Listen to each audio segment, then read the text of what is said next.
ጥምቀት የጎንደር የሄዱ ጊዜ አንቀን ይህ ነገር የተፈጠረው የደወለችውም ከዛም በፊት ወደ ቤትም ወደ ምናምን ትመጣለች የሚባል ነገር ነው።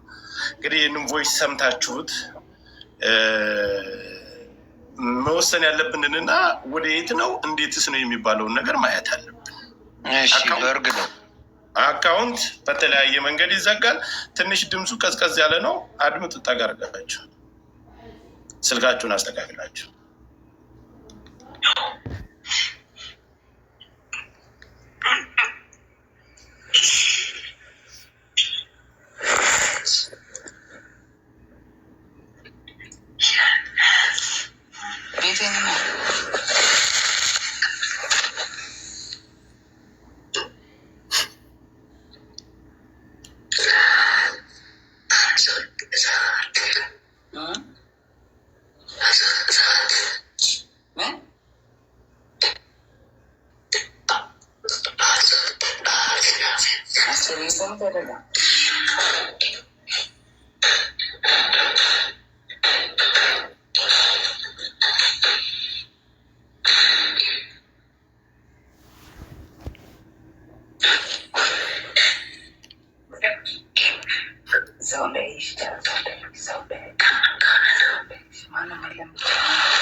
ሌላዋን ደግሞ ልቀበል።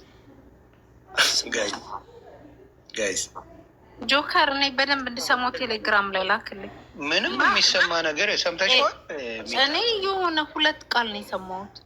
ቴሌግራም ላይ ላክልኝና አይሰማም። እሷ ተደብቃ ነው የምታወራ፣ እሱም ሰው እንዳያይሽ እያለ ነው የሚያወራ እኮ። ሰው እንዳያይሽ የሚለውን ነው የሰማሁት እንጂ ሌላ ትሙት እያለች ነው፣ ማንም አያየኝም እያለች ነው። እንግዲህ እኔ አሁን ሌላም አለ እምልህ፣ ስልክ ማውራት በቪዲዮ ነው እንደሚያወሩት አልገባኝ።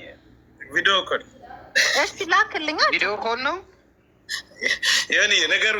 ለማንኛውም ተረጋግተን ከሁለቱም ጎን ዝም ብለን መካከል ላይ ሆነን ካላየን ትንሽ ነገሩ ጠጠር ያለ። አይ ምኑ መሰለ፣ እኔ ትንሽ ቅር ያለኝ ጆከር፣ ከዚህ በፊት እንዳልኩ ይሄ ድብደባው ምናምን አቢዩዘር እንደሆነ ምናምን ነገር የምናውቀው ነገር ነው። ምንም አዲስ ነገር የለም።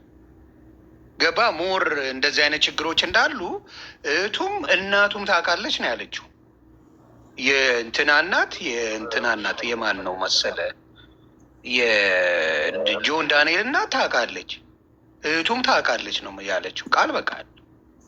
ገባ እነሱም እኮ ነገ እንደው ካልሸመጠጡ እግዚአብሔርን ካልፈሩ እንደዚህ ሄዱ ያሳከማትም ምንም ነገር አለ። ልጅቷ ተመታለች፣ ተደብድባለች። እንዲሁም ደግሞ ከዚህ በፊት እንደሚያዘጋባት ሲዘጋ እንደነበረ ይታወቃል። ሰው አያደርግም የሚባለው ነገር የለም። የልጁን ስም የማያውቅ ከሆነ ይህ ሰውዬ ችግር አለበት ብዬ ማስበው።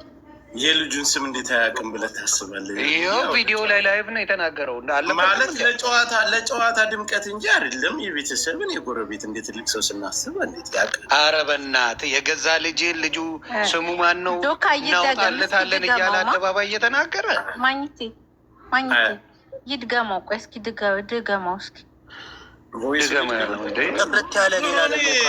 አሁን እኔ ከሁለቱም መካከል ላይ ሆነን እንስማ የሚለውን ነገር ነው የማስበው እኮ። እሺ ድገማው አባቴ፣ እንስማው።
ይሄ አይ ቲንክ የድሮዋቸው ነው ከተየቀኝ አይ ኬን ሼር